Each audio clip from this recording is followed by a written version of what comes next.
ನಕಲಿ ಔಷಧಿ ಪತ್ತೆ ಏನಾಗಿತ್ತು ಫಾರ್ಮ್ ಹೌಸ್ನಲ್ಲಿ, ಅದಕ್ಕೆ ಸಂಬಂಧಪಟ್ಟಂತೆ ಇಲ್ಲಿವರೆಗೂ 4 ಅರೆಸ್ಟ್ ಮಾಡಲಾಗಿದೆ.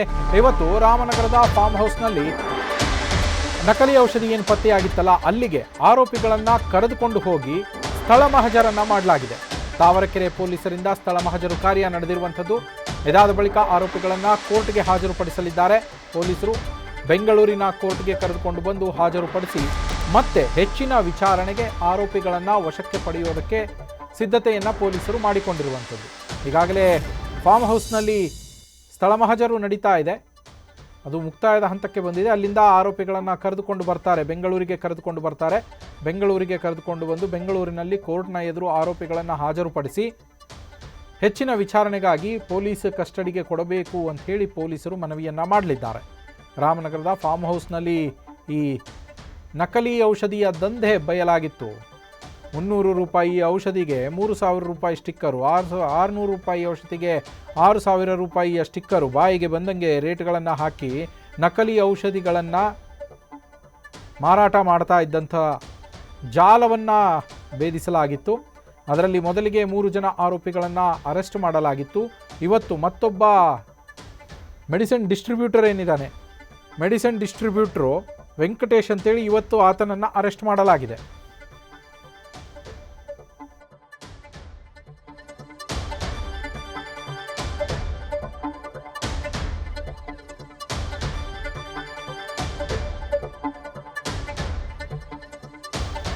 ನಮ್ಮ ಪ್ರತಿನಿಧಿ ಮೋಹನ್ ಫೋನ್ ಸಂಪರ್ಕದಲ್ಲಿದ್ದಾರೆ. ಮೋಹನ್, ಆರೋಪಿಗಳನ್ನು ಕರೆದುಕೊಂಡು ಬಂದು ಪೊಲೀಸರು ಸ್ಥಳ ಮಹಜರು ಮಾಡ್ತಾ ಇರುವಂತದ್ದು, ಏನೆಲ್ಲ ಡೀಟೇಲ್ಸ್ ಸಿಗ್ತಾ ಇದೆ ಮೋಹನ್? ಖಂಡಿತ ನವೀನ್, ಏನು ಈ ಒಂದು ನಕಲಿ ಔಷಧಿ ಪ್ರಕರಣಕ್ಕೆ ಸಂಬಂಧಪಟ್ಟಂತೆ ಈಗಾಗಲೇ 4 ಆರೋಪಿಗಳನ್ನ ಸದ್ಯ ತಾವರೆಕೆರೆ ಪೊಲೀಸ್ ಠಾಣಾ ವ್ಯಾಪ್ತಿಯಲ್ಲಿ ಇರ್ತಕ್ಕಂಥ ತಾವರೆಕೆರೆ ಪೊಲೀಸರು ಕೂಡ ಈಗಾಗಲೇ ಬಂಧಿಸಿರುವಂತದ್ದು. ಈ ಪ್ರಮುಖವಾಗಿ ಪ್ರಭುದೇವ್ ಹಾಗೆ ತೇಜಸ್, ನವೀನ್ ಹಾಗೆ ವೆಂಕಟೇಶ್ ಎಂಬಾತರನ್ನ ಸದ್ಯ ಪೊಲೀಸರು ಬಂಧಿಸಿ ಪ್ರಶಾಂತ್ಗಾಗಿ ಈಗಾಗಲೇ ಪೊಲೀಸರು ಕೂಡ ಬಲೆಯನ್ನ ಬೀಸಿರ್ತಕ್ಕಂಥದ್ದು. ಪ್ರಮುಖವಾಗಿ ಇದರಲ್ಲಿ ಕಿಂಗ್ ಪಿನ್ ಆಗಿರ್ತಕ್ಕಂಥ ಪ್ರಶಾಂತ್ ಕೂಡ ಬೆಂಗಳೂರಿನಲ್ಲಿ ಒಂದು ಫಾರ್ಮ್ ಹೌಸ್ ಅನ್ನು ಹೊಂದಿದ, ಆತ ಕೂಡ ಫಾರ್ಮಸಿಯನ್ನು ಹೊಂದಿದ್ದ. ಈತ ಸದ್ಯ ಈಗ ದುಬೈನಲ್ಲಿ ತಲೆಮರೆಸಿಕೊಂಡಿರ್ತಕ್ಕಂಥದ್ದು ಕೂಡ ಬೆಳಕಿಗೆ ಬಂದಿದೆ. ಸದ್ಯ ಆತನಿಗೆ ಕೂಡ ಒಂದು ಬಲೆಯನ್ನ ಬೀಸಿ ಪೊಲೀಸರು ಹುಡುಕಾಟವನ್ನ ನಡೆಸಿರ್ತಕ್ಕಂಥದ್ದು.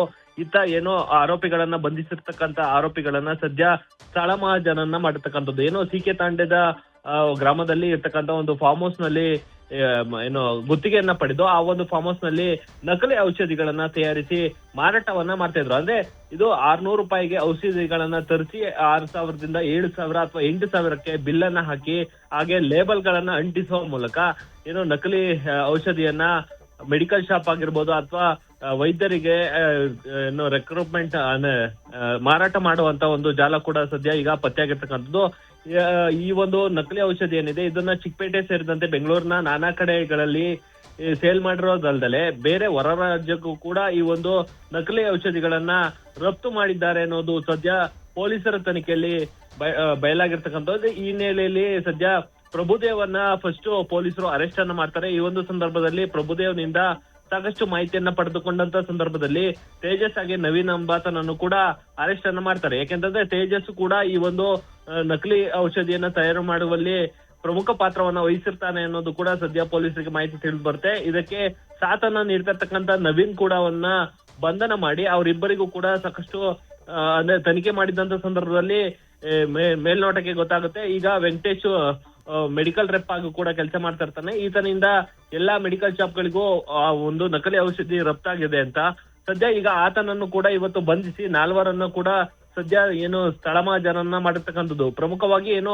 ಯಾವೆಲ್ಲ ಲೇಬಲ್ ಗಳನ್ನ ಇಲ್ಲಿ ಅಂಟಿಸ್ತಾ ಇದ್ರಿ, ಬರೀ ಏನೋ ಈಗಾಗ್ಲೇ ಮಾಡಿರ್ತಕ್ಕಂಥ ಅಂದ್ರೆ ಸಿಕ್ಕಿರ್ತಕ್ಕಂಥ ಅಷ್ಟೇ ಔಷಧಿಗಳ ಅಥವಾ ಬೇರೆ ಕಡೆ ಎಲ್ಲಾರು ಈ ಒಂದು ಕೆಲಸವನ್ನ ಮಾಡ್ತಾ ಇದ್ರ ಅಥವಾ ಇಲ್ಲಿಗೆ ಯಾರ್ಯಾರೆಲ್ಲ ಬರ್ತಾ ಇದ್ರು, ಯಾರ್ಯಾರಲ್ಲಿ ಲಿಂಕ್ ಇದ್ರು ಅನ್ನೋದ್ರ ಬಗ್ಗೆ ಸದ್ಯ ಪೊಲೀಸರು ಕೂಲಂಕುಷವಾಗಿ ತನಿಖೆಯನ್ನ ಮಾಡಿ ಅವರನ್ನ ಮಹಜರು ಮಾಡುವಂತ ಕೆಲಸವನ್ನ ಸದ್ಯ ಮಾಡಿರ್ತಕ್ಕಂಥದ್ದು.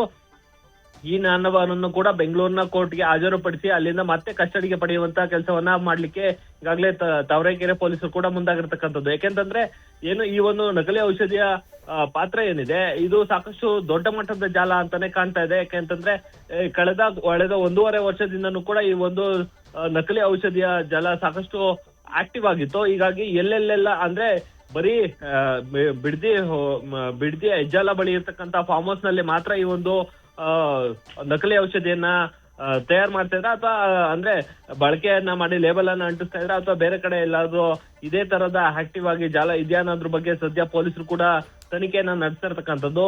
ಏನೋ ಇದರ ಕಿಂಗ್ ಪಿನ್ ಆಗಿರ್ತಕ್ಕಂಥ ಪ್ರಶಾಂತ್ ಏನಿದ್ದಾನೆ ಈತ ಈ ಹಿಂದೆನೂ ಕೂಡ ಈ ತರದ ಕೃತ್ಯವನ್ನ ಮಾಡ್ತಿದ್ದ ಅನ್ನೋದು ಕೂಡ ಸದ್ಯ ಪೊಲೀಸರ ತನಿಖೆಯಲ್ಲಿ ಬಯಲಾಗಿರ್ತಕ್ಕಂಥದ್ದು. ಹೀಗಾಗಿ ಆತನನ್ನ ಕರೆತಂದು ಮತ್ತೆಲ್ಲಾರು ಇರ್ತಕ್ಕಂಥ ಅಂದ್ರೆ ನಕಲಿ ಔಷಧಿಗಳಿಗೆ ಲೇಬಲ್ ಗಳನ್ನ ಅಂಟಿಸಿ ಮಾರಾಟವನ್ನು ಮಾಡುವಂತ ಜಾಲ ಏನಿದೆ ಅನ್ನೋದ್ರ ಬಗ್ಗೆ ತನಿಖೆಯನ್ನ ಮಾಡ್ಲಿಕ್ಕೂ ಕೂಡ ಪೊಲೀಸರು ಮುಂದಾಗಿರ್ತಕ್ಕಂಥದ್ದು. Naveen, thank you Mohan.